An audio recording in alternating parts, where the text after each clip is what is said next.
এই এই কি অবস্থা করেছিস এ? দেখি কি অবস্থা হয়েছে।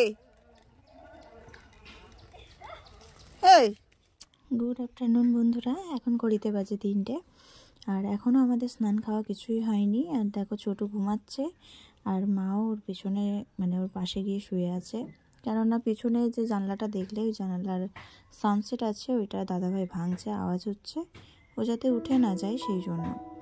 আর এইখানে সব আবার এলোমেলো হয়ে গেছে, তো চলো আজকে এটা ঠিকঠাক হবে। গুড ইভিনিং বন্ধুরা, এই দেখো অয়ন যাচ্ছে এখন পিসিমণির বাড়িতে। ওর শান্তনু দাদা এসছে, মানে পিসির ছেলে এসছে ওকে নিয়ে যেতে। তো চলো, আর এই যে এই ঘরটা ভাঙা হয়েছে, এটা আবার ঠিকঠাক হবে। আর ওখানে উনান তুলবো বলে মাটি ঠিকঠাক করছে, এখনো স্নান হয়নি, 3টে বেজে গেছে। আর তোমাদের দাদাভাই কি করছে চলো তোমাদের সাথে তোমাদেরকে দেখিয়ে আসি। তো এই উনানটা করেছিলাম বলে তাই বাঁচা, এই ছোট উনানটাতেই এই কদিন রান্না হচ্ছে। আর এরা যাবে বলে রেডি, আমাদের অয়ন তো পাগল হয়ে যাচ্ছে, পিসিমণির বাড়িতে যাবে। তো বন্ধুরা এখন ঘড়িতে বাজে 3টে আর আজকে হচ্ছে, আর এখন থেকে তোমাদেরকে সাথে নিয়ে আজকের ব্লগটা স্টার্ট করছি। আই হোপ তোমাদের ভালো লাগবে। কিছু গুরুত্বপূর্ণ কথা আছে, সেগুলো তোমাদের সাথে শেয়ার করব, তো ভিডিওটা স্কিপ না করে পুরোটা দেখো আর কমেন্ট করে জানাবে কেমন হয়েছে। তো চলো দেখতে থাকো। আধা ঘন্টা লাগবে, চলো না তুমি খালি কথা ঘুরে ঘুরে। তো টুপি কই আছে? ওই দেখে শুনে নিয়ে যাস। টাটা।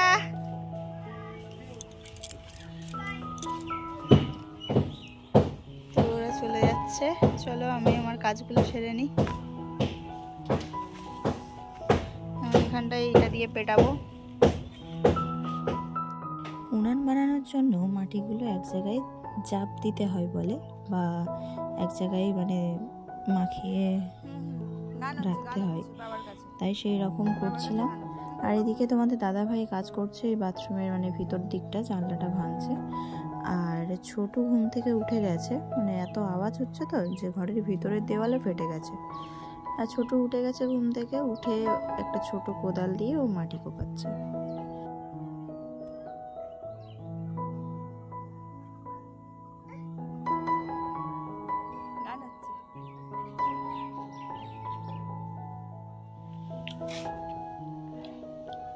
দেখো বন্ধুরা, এখন বাজে 7টা বাজতে 5 মিনিট বাকি, আর 6:30টায় স্নান করেছি। পুরো এখন একটু বসেছিলাম, আর সেই দুপুরবেলার থেকে কি করছি চলো তোমাদেরকে দেখাই, তারপরে বলছি। তো বন্ধুরা, এই হচ্ছে আজকে আমার সারাদিনের কাজকর্ম। ওই উনানটা বানাচ্ছিলাম, আর রান্নাঘরের অবস্থা তো এইরকমই হয়ে আছে যে কোনটা এখন রান্নাঘর আর কোনটা এখন থাকার ঘর, এটাই হচ্ছে ভেবে ওঠার বিষয়। তো চলো রান্নাঘরটা গোছাই আর তোমাদের সাথে একটু গল্প করি। অয়ন গেছে পিসিমণির বাড়িতে, আর জয় আর ওর ঠাম্মা ঘরে বসে খেলা করছে, তো সেই ফাঁকে আমি এই জায়গাটা গুছিয়ে নেব। আর একটু আগেই আমি স্নান করে উঠলাম। আর আজকের টাইটেল থাম্বনেল দেখে হয়তো বুঝতে পেরেছো যে আমি কী নিয়ে কথা বলতে চাইছি।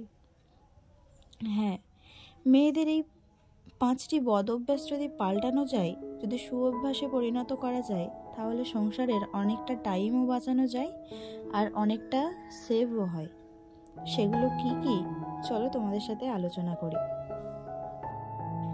আমাদের মেয়েদের একটাই কাজ কি, যে সংসার সামলানো। সংসার সামলানো যতটা মুখে বললাম সহজ মনে হলো, কিন্তু এর দায়িত্বটা অনেকটাই বড়। আমরা মেয়েরা যারা সংসার সামলাই, তারা প্রত্যেকেই জানি যে সংসার মানেটা কি, সংসার কাকে বলে। সংসার মানে হচ্ছে নিজের ভালো লাগা, ভালো থাকা বাদ দিয়ে অন্যের কথা ভাবা, তারা কিসে খুশি হবে, তাদের কোনটা ভালো লাগবে, সেই সবগুলোকে দাম দেওয়া। কখন যেন নিজের ইচ্ছেটাই হারিয়ে যায়।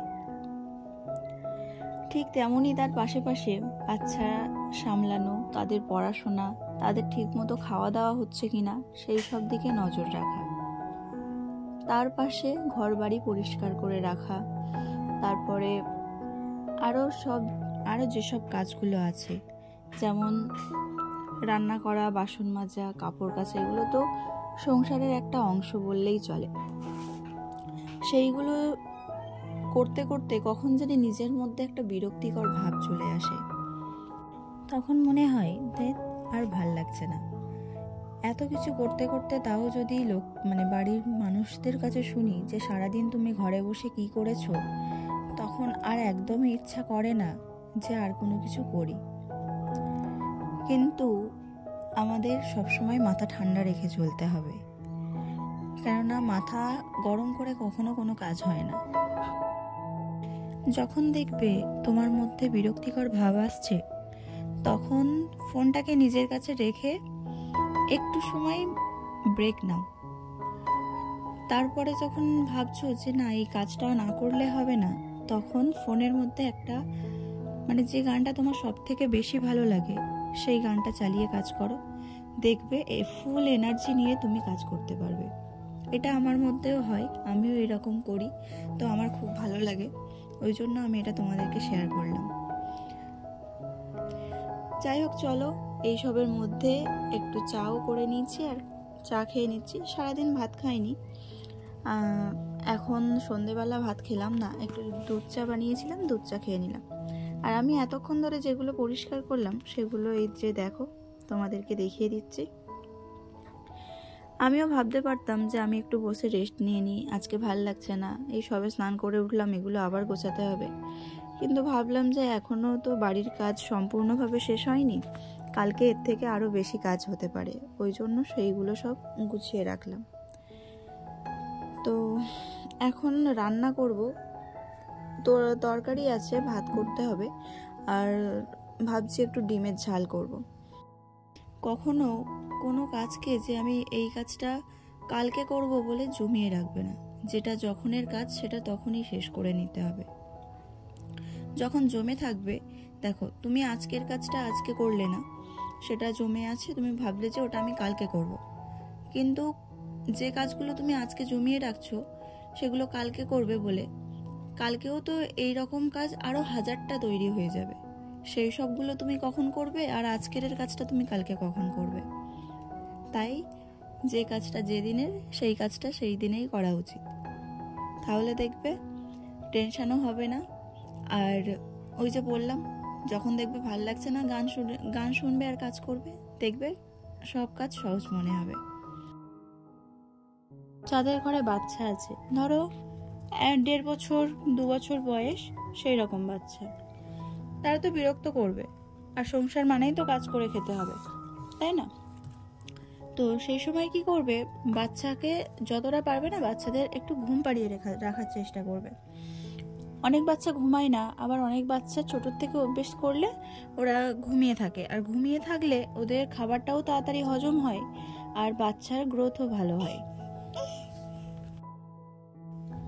তো বাচ্চা যতটুকু সময় ঘুমাবে তার মধ্যে তুমি যদি চেষ্টা করো, তোমার সংসারের সব কাজ না হলেও হাফের বেশি কাজ হয়ে যাবে। তো সেইভাবে কাজ করবে, দেখবে অনেক তাড়াতাড়ি তোমার কাজ হয়ে যাবে। আর বেশিরভাগ সময় না রান্নাটা আগে করবে। কেন বলো তো, রান্নাটা করা হয়ে গেলে না বাচ্চাকে এক জায়গায় দাঁড় করিয়ে হোক বা বসিয়ে দিয়ে একটা কাজ করা যায়, বা বাসন টাসন মাজা যায়, বা উঠোন ঝাড় দেওয়া যায়, বা ঘর গোছানো যায়, এগুলো করা যায়। কিন্তু রান্নার সময় যদি বাচ্চা বিরক্ত করে তাহলে রান্নাটা করা যায় না। তাই বাচ্চা যখন ঘুমাবে সেই সময় রান্নাটা করে নেবে। তোমাদের সঙ্গে বকবক করতে করতে আমার কাছে ডিমের ঝাল হয়েও গেছে, আর আমার গ্যাস ফুরিয়ে গেছে। দেখো, বাবাকে খেতে দিয়ে দিয়েছি, আর আমার ভাতের জল গরম হয়েছে, গ্যাস ফুরিয়ে গেছে, তাই উনানটা ধরাতে হলো। ভেবেছিলাম আজকে উনানে রান্না করব না, তো কপালে যদি কি বলবো শনি নাচে তাহলে আর এরকমই হয়। তো যা পারে হোক, চলো রান্না বসিয়ে দিয়েছি উনানে। অনেক সময় দেখবে বাড়িতে বয়স্করা থাকলে খিটখিট বেশি করে। যেমন রান্না করছো, সেখানে গিয়ে একটু কুটকুট করলো, ঘর গোছাচ্ছ, সেখানে গিয়ে একটু বললো, তারপরে একটা রান্না করেছো সেটা হয়তো ভালো হয়নি, সেখানেও বললো যেটা এরকম হবে না, এটা এইভাবে হবে, এখন তো বয়স্ক কি ইয়ং মেয়েরাও এরকম বলতে থাকে। তো যা পারে হোক ওই সব কথাগুলোকে অ্যাভয়েড করার চেষ্টা করবে, যতটা পারবে তাদের থেকে একটু দূরে দূরে থাকার চেষ্টা করবে। চলো, আমার রান্না হয়ে গেছে। এই যে বেগুন ভাজা আর এই যে ভাত প্রায় হয়ে এসছে। এবারে আমরা খাবো, খেয়ে ঘুমাবো। Ding ding. এই দেখো তোমার পাত থেকে নিয়ে নিচ্ছে। তো দেখো আমরা খেতে বসে গেছি, আর মা টেবিলে বসেনি, মা নিচে বসে খাচ্ছে। তাই বলছে আমার দিকে যেন ক্যামেরা ঘুরিও না, তাই আর ঘোরালাম না। দেখো এখন 10টা বাজে, আর এইখানটা দেখো এই জানলাটা থাকবে না, আর জানলাটা বেঁধে দেওয়া হবে। আমাদের দাদাভাই পিছনে ওই স্ল্যাবটা ফাটিয়েছিল, তাই এগুলো ফেটে গেছে। দেখো আমার অবস্থা, কাজ বেড়ে গেছে।